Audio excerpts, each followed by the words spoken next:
বিসমিল্লাহির রহমানির রহিম। আমি আজকে চলে আসছি খুলনা বিভাগের বাগেরহাট জেলার চিতলমারী উপজেলা।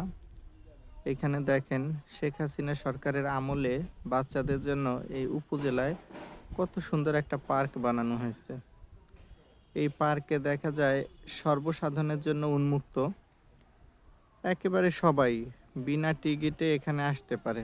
হ্যাঁ, এখানে বাচ্চা কাচ্চা ছোট বড় সবাই মোটামুটি এখানে আসতে পারে। এটা একটা উপজেলা। উপজেলাটা আসলে খুব সুন্দর করে একসময় সাজানো হয়েছিল। তো আমার যেটা মনে হয় যে 5ই আগস্টের সময় এখানে কিছু কিছু জিনিস ভাঙচুর করা হয়েছে। এই দেখেন, যেমন এই দোয়েলের পিছনের সাইড কিন্তু নাই। তারপর এই একটি ঈগল পাখি, ঈগলের ডানাগুলো নাই। তারপর এইখানে মেবি বক ছিল 2টা, এই যে সে বকগুলো কিন্তু ভেঙে ফেলা হয়েছে। তো আসলে মানুষ মাত্রাই ভুল, এটা আমাদের মানতেই হবে।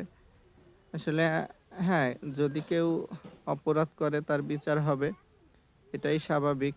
কিন্তু এই রাষ্ট্রীয় সম্পদগুলো, এগুলো যে ধ্বংস করা, ভাঙচুর করা, এগুলো তো একেবারেই কাম্য নয়। তো এই যে খুব সুন্দর করে সাজানো হয়েছিল বাচ্চাদের এই বিনোদন কেন্দ্রটাকে।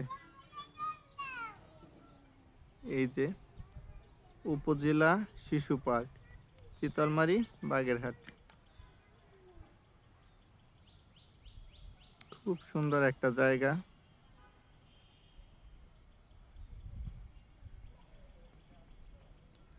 একেবারে নীরব, পরিষ্কার পরিচ্ছন্ন, নিরিবিলি।